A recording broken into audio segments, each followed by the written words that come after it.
Hello, welcome to Nauset News. I'm Max Lang. And I'm Leo Rodriguez. We'll be starting off today's program with Emma Burke's top story on mindfulness. Next up, Lucas Meehan is going to be interviewing Reagan Meehan for our High Five Student of the Week. Julia Boland and Caitlin Smith will present the Thing to Do segment, followed by Jerry Paranga Sports. Our health tip will be brought to us by Jody Morrison.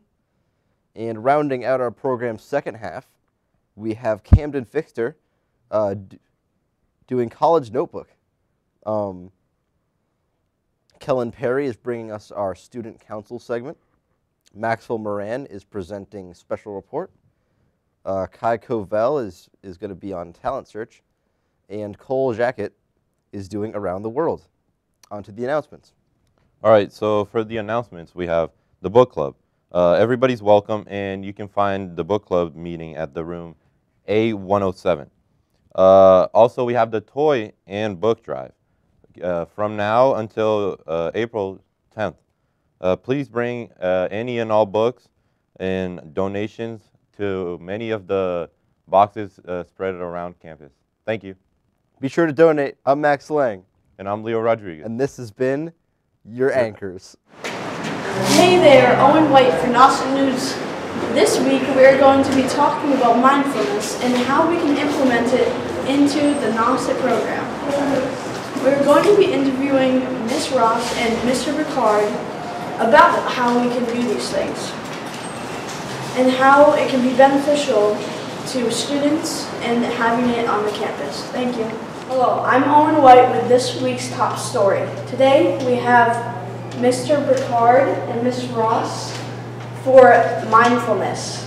So, to start it off, what is mindfulness? Mindfulness is the ability to focus and to be aware of your emotions and be able to control your emotions. It's also helps people to be reflective rather than reactive in certain situations. Well said. You're welcome. How does it benefit students? I think it benefits students in multiple different ways. I think one of the ways that it helps us out here at high school is to be able to cope with stress and be able to handle stress, especially in this type of environment. There's a lot of stimulus and things going on in social media, technology. Things are becoming up and more stressful and harder to contain. So it's easier for students to be able to focus and be able to self-regulate. Thank you. You're welcome. Finally, how can we implement mindfulness at Nauset? I think one of the easiest ways would be to start with meditation, yoga, and things like that to help people be present and focus on their own mind. Even just breathing exercises too. Being aware of your own breathing, being aware of what clutter that you have going on in our brains. That's very important. And being able to give students options, what type of environment to learn in, what type of things work best for them. Every individual is unique in their own ways, so being able to reach each individual in a generalized manner, I think, is the most appropriate way. Thank you guys for talking to us about mindfulness today. You're welcome. Thank you for having us. Thank you so much for tuning in for this week's top story. This has been Owen White learning about the benefits of Nauset mindfulness and how it can affect the students on a daily basis. Thank you. Hello, I'm Jeremiah Prenga with your Nauset Sports. This spring sports season is here, which means plenty of new teams on deck. Here is the spring sports lineup with all the head coaches. Girls and boys track with Coach Moira Nobili. Girls tennis with Coach Kathleen Tringali. Boys tennis with Coach Brendan Gutman. Baseball with Coach Jeff Phillips. Softball with Coach Bob McDougall. Boys lacrosse with Coach Chris Gildehouse. Girls lacrosse with Coach Heather Stevens. sailing with Coach Alexis Matheson, and unified track with Coach Jake Picard. If you would like to watch a game in this spring, please go to nausetsports.org, where you will find a complete schedule for each team. In other news, we'd like to congratulate Coach Moira Nobley for receiving the Eastern Massachusetts Indoor Track Coach of the Year Award in 2019 this winter season. Finally, there's a new club this spring, Ultimate Frisbee. If you are interested in joining, see Mr. Allen for more details. I'm Jeremiah Prenga, and that was your Nauset Sports. Hello, this is Maxwell Moran here with your special report, which will be on the upcoming MCAS testing, which students for the first time will be testing on iPads. Today I will be interviewing our Nauset Technology Specialist, Christina Lorero, on the computer-based MCAS testing with using a program called TestNav. Here at Nauset, 250 students will be taking the MCAS on March 26th and 27th. What is the MCAS prep like now compared to how it was when I did it last year? Well, last year was paper, so I pretty much had nothing to do with it, except for some students who needed word processing. This year I have to touch all iPads to install the TestNav app, make sure that they're up to date with their iOS, and that it's fully charged. And can you inform the viewers about how this process occurs? Yeah, I collected iPads the 13th and 14th from all the students, and now I have them charging, and I'm going to update them, put the app out, and accept some permissions that the app needs. What is your role for the MCAS testing as a technology specialist? The role is to make sure all their devices work, assign them to the appropriate groups inside the portal, and just hopefully have a good testing day. This has been this week's special report. I'm Maxwell Moran, and this is Ms. Lorero. Thanks for watching, and see you next time. Hi, I'm Caitlin Smith. And I'm Julia Boland. And today we'll be talking about things to do. Since the weather is getting a little bit warmer, and now that the days are longer, why not take advantage of the free outdoor activities? I suggest taking some scenic walks at some of the following locations: Nickerson State Park in Brewster, Fort Hill in Eastham, Nauset Light Beach in Eastham, the Punkhorn Parklands with lots of trails in Brewster and Harwich. Another thing to do is go bowling at Orleans Bowling Center with a restaurant called Big Dog's Barbecue, or 10 Pins Eatery at the Cape Cod Mall. It has bowling, arcade, and a restaurant. Finally, you can go skating at Charles Moore Arena in Orleans, or you can go watch a movie. And now on to Caitlin. Today I will be talking about movies. I will start off with number 1, Captain Marvel, an action-packed adventure movie with Brie Larson, who plays the title character, and Samuel L. Jackson as they battle aliens during 1995 on Earth. It includes a lot of humorous scenes that makes it a lot more fun to watch. Another movie I recommend you seeing is called Everybody Knows. It is a mystery movie starring Javier Bardem and Penelope Cruz. The film centers on the disappearance of a teenage girl as they go to Spain for a wedding. It is action-packed also, filled with many hidden secrets. And the last movie I will be talking about is a documentary called Apollo 11. With Neil Armstrong and Buzz Aldrin, they become the first men to set foot on the moon. This movie really keeps you on edge and makes you question a lot. That was it for Things to Do. Thanks for watching. I'm Caitlin Smith. And I'm Julia Boland.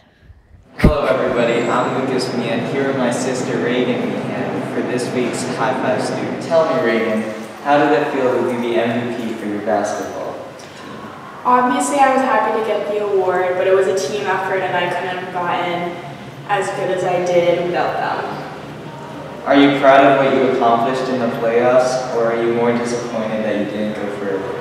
I'm obviously proud of my team, but more disappointed that we didn't go further because we made it to the 4th round last year and only the 2nd round this year, and we were predicted to win states by the Boston Globe. Oh, nice. What are your best subjects and why? My best subjects would be anatomy and physiology, biology, and I've taken Michelle's athletic training course, and those would be my best because they're what I'm passionate about and most interested in. What do you think you will want to study for a major in your college? I intend to be a biology major in college.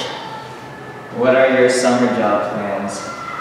I have lifeguarded for the past 4 years, so I'm going to do that again. What schools did you apply to for college? I applied to UMass Amherst, Providence College, Quinnipiac, WPI, and Rhode Island College. What senior activity are you most looking forward to? I'm looking forward to prom. Nice. That was this week's High Five student. Hi, my name is Jody Morrison, and today I will be reporting the Nauset Health Tip. According to the National Sleep Foundation, teenagers need 8 to 10 hours of sleep every night. If they don't get the right amount of sleep, it could lead to chronic sleep deprivation. It could also impact mental well-being, anxiety, and self-esteem. Another problem is low energy, which could mean poor performance in class. Here are some tips to help you get a good night's sleep. Try to go to bed at the same time every night. 2. Take a hot bath and shower before bed. Turn off your electronic devices at least 1 hour before heading to bed. Try to complete all your homework before your normal bedtime. Try to keep your phone out of your room so you're not tempted to touch it late at night. Eat a healthy dinner and eat early. And finally, try lavender and essential oil that you could rub on your hand, pillowcase, or even some in your bath when taking a shower. Lavender improves sleep and it helps you relax and reduces anxiety. Once again, this is Jody reporting with Nauset Health Tip. Thank you for watching. Hello there, I'm Camden Victor, and welcome to this week's College Notebook. Today we'll be discussing about our colleges that offer music as a major. On the heels of the March 15th Pops concert, it is clear that we have many talented musicians here at Nauset. So, yeah, with our top choice, we have Berkeley College, located in Boston, Massachusetts. It has a 29% acceptance rate, and it is the largest independent music college in the world. So for the various serious music students, this college is for you. But just be aware that it's really hard to get into. So yeah. All right, another college is UMass Amherst. Because it is a state university, it is affordable, and it is known nationally for its theater, music, and dance programs. It is also ranked as one of the top 100 in the category Best College Values in public colleges. This was reported by Money Magazine, by the way. And finally, another Boston area school for music is Suffolk University, New England School of Art and Design. This college has a high acceptance rate, and it has an average GPA of 3.2. So, with that being said, we hope you enjoyed this week's College Notebook. I'm Camden Victor, and have a good day. Hi, I'm Sam Cipro with an extra report. Today I'll be talking about the Burn Awareness Video YouTube contest that the Nauset video class participated in. It was a Massachusetts-wide contest sponsored by Shriners Hospital in Boston. There were 58 videos submitted, and Nauset received the honorable mention out of the 6 finalists. The students were invited to Shriners Hospital for the award ceremony on March 12th. Miss McCulley, along with Wyatt Gaynor and Ben Niggle, attended the ceremony. The video was called Trump on Fire. In addition to Gaynor and Niggle, Nick Quanstrom and Noah Zazina also helped produce the award-winning video. These are some clips from the ceremony.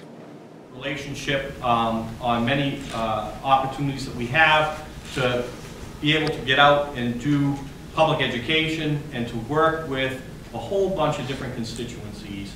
And it's really a treat for us to have them partner with us and work together on this project. I think this video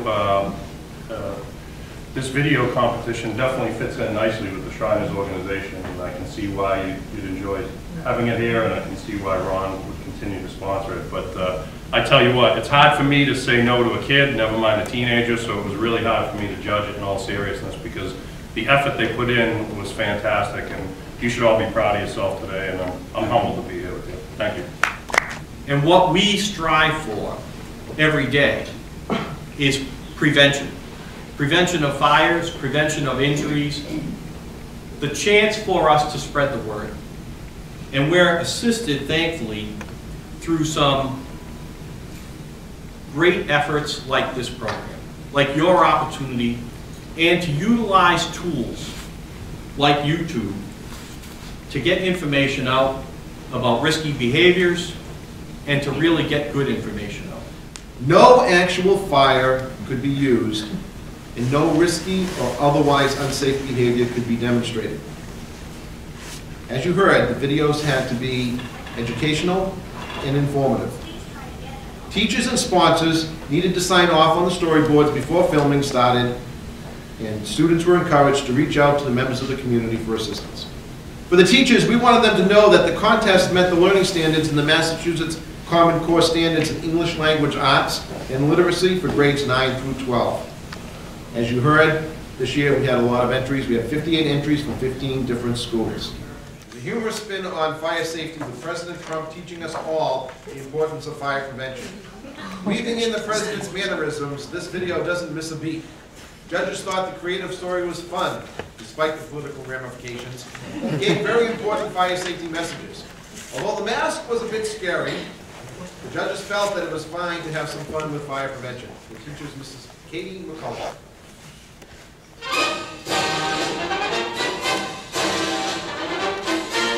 And now to President Trump, who will be hosting a press conference on fire prevention.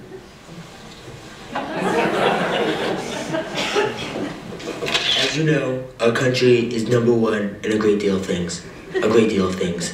And now, I think it's time for our country to be #1 in fire prevention. We have some of the best fire chiefs and firefighters in the world.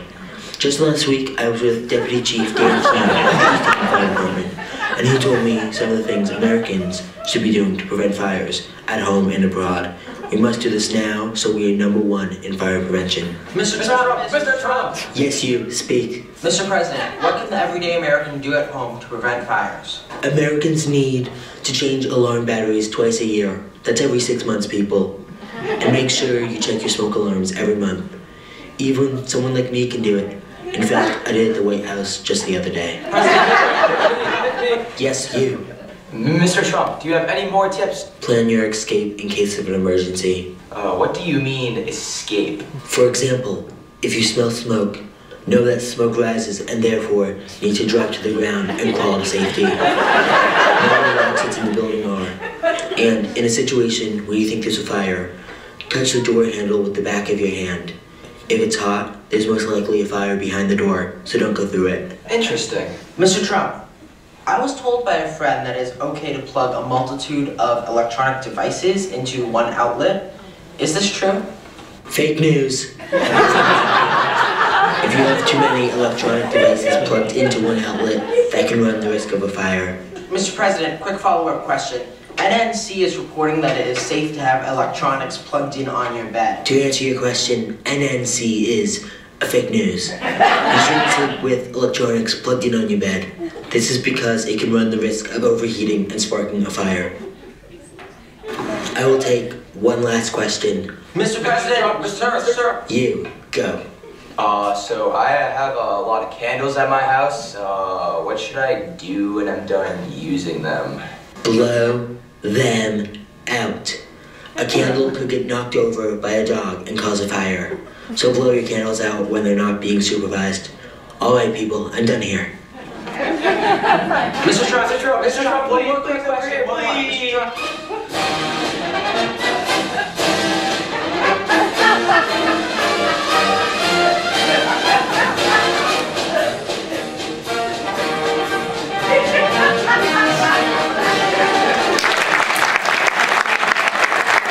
I'm Cole Jacket, and this is Around the World. On Friday, March 15th, 49 people were killed and 20 wounded in a shooting at 2 mosques in New Zealand. The Prime Minister described the attack as one of New Zealand's darkest days, as it was confirmed to be a terrorist attack. A man in his 20s was arrested and apparently live-streamed the attack. He was from Australia. He is described as an extremist right-wing terrorist. It is believed that many of the victims were members of New Zealand's migrant communities.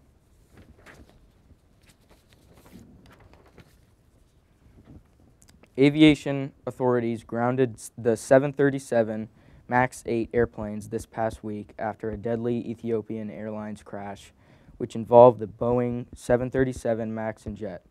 Worldwide airlines have said they won't fly the planes until they know what happened in the recent crash. Boeing said it has full confidence in the safety of the 737 MAX, but is going along with the suspension until further notice. The good news for flyers is that the 737 MAX only accounts for a small portion of travel worldwide. North America will be affected the most. Southwest, Air Canada, and American Airlines are the largest operations of the 737 MAX aircraft. The investigation could take a few weeks according to the FAA. And finally, closer to home.